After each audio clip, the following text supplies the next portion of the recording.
Bonjour, shalom, voici les dernières nouvelles du Keren et Yesod depuis Jérusalem. Israël vient juste d'émerger d'une campagne électorale tendue.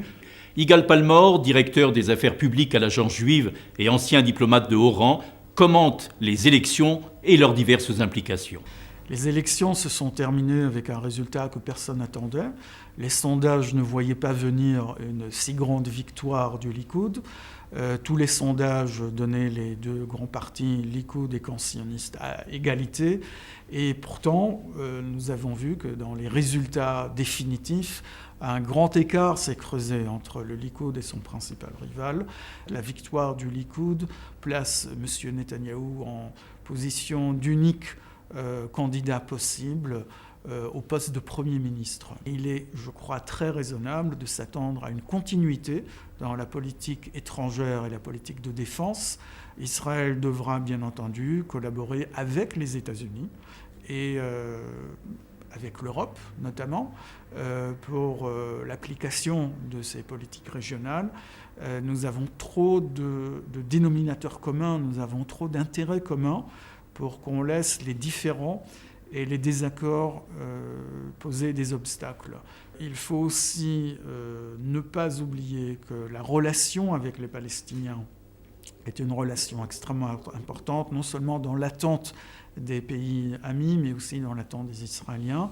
Cette relation devra être menée avec une vision responsable et prudente. Un autre grand défi que devra relever ce nouveau gouvernement israélien, c'est évidemment comment intégrer la vague de Aliyah, notamment en provenance de la France. Les Olim français doivent savoir qu'ils trouveront en Israël un gouvernement et une société qui les accueilleront les bras ouverts.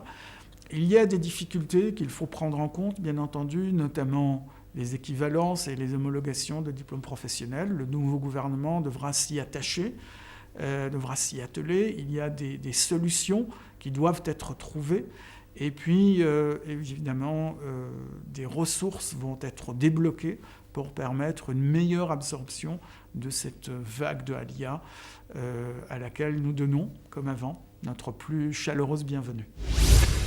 En novembre dernier, la synagogue Keilat Bnei Torah de Jérusalem, un lieu de culte, est devenue le théâtre d'un acte de terrorisme.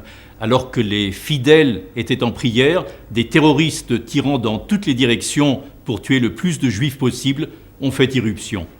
Zeidan Seif, un courageux policier qui se trouvait non loin de là, s'est précipité pour tenter de les arrêter. Il l'a payé de sa vie.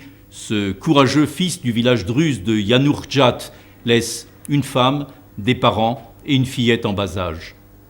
Les donateurs du Keren Yesod, l'appel unifié pour Israël, ont décidé d'exprimer leur gratitude en assurant à sa fille la possibilité de faire des études supérieures, rappelant ainsi que Juifs et Druzes ont toujours été des frères et qu'il en restera à jamais ainsi.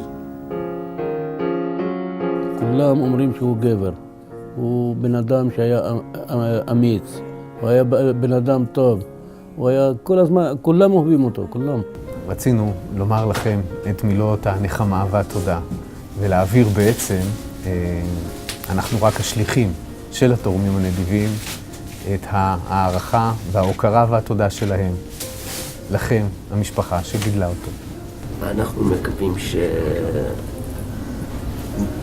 מהמתנה הזאת תרגישו שאתם חלק ממשפחה גדולה ושיש אנשים בכל רחבי העולם שתומכים בכם וחושבים עליכם כאחד מהמשפחה.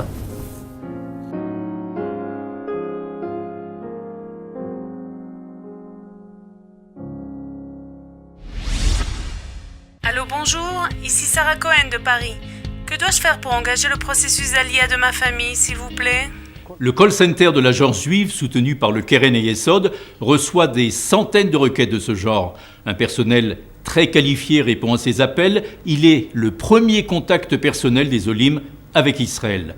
L'Aliyah des pays occidentaux augmente rapidement. En 2014, plus de 24 000 Olim sont arrivés en Israël, 5 000 de plus que l'année précédente. Alors, le personnel a été renforcé, des ressources supplémentaires dégagées, des foires de l'Aliyah sont organisées dans toute l'Europe et des programmes ont été lancés pour fournir des logements, des emplois et aussi des permis d'exercer certaines professions. כל אדם באשר הוא שרוצה לעלות למדינת ישראל, הוא מגיע בסופו של דבר למרכז השירות הגלובלי, וכאן מתחיל תהליך העלייה שלו. כשדיברתי עם יובל מסוכנות היהודית, אני כבר הרגשתי כמו אני בבית, כמו אני בארץ. יש עלייה כמובן מאוקראינה בגלל המלחמה, ומרוסיה בגלל המצב הכלכלי הקשה. בגלל הפיגוע, אז המספר שיחות נכנסות פתאום עלו. היה משהו מטורף. אנשים התקשרו בלחץ. אישית דיברתי עם אנשים שבחרו לי בטלפון. אנחנו עובדים מאוד קשה בשביל לעזור לאנשים האלו, וממש מבצעי הצלה מאזורים האלה, כי הרבה פעמים לא מתאפשר בכלל לצאת, וזה נעשה ברכבים משוריינים. שאתה יודע שבסוף השיחה הבן אדם רגוע, אתה מרגיש שעשית עבודת קודש, שעזרת לאנשים. La page Facebook du Keren Yesod, Appel unifié pour Israël, est un outil important pour partager l'information sur l'organisation. On y trouve des nouvelles, des reportages, des photos d'Israël et de son peuple, et même des recettes de cuisine et de nombreuses rubriques interactives. Le nombre des internautes visitant la page Facebook du Keren Yesod progresse rapidement. La page a déjà enregistré plus de 50 000 j'aime. Rejoignez-nous sur Facebook, soutenez Israël, Keren Yesod, appel unifié pour Israël.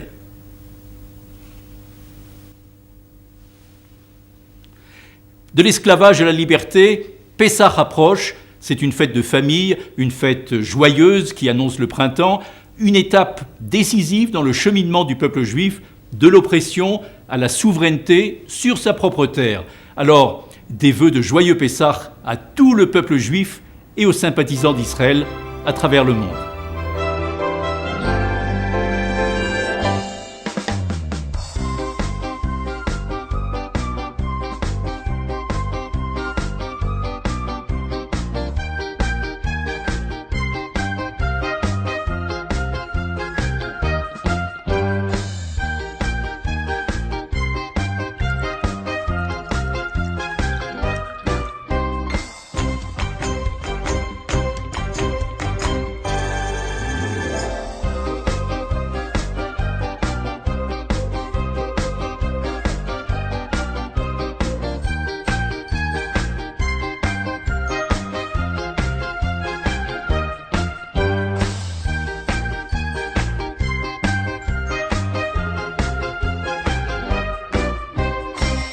Et voilà pour ces nouvelles du Keren Yesod.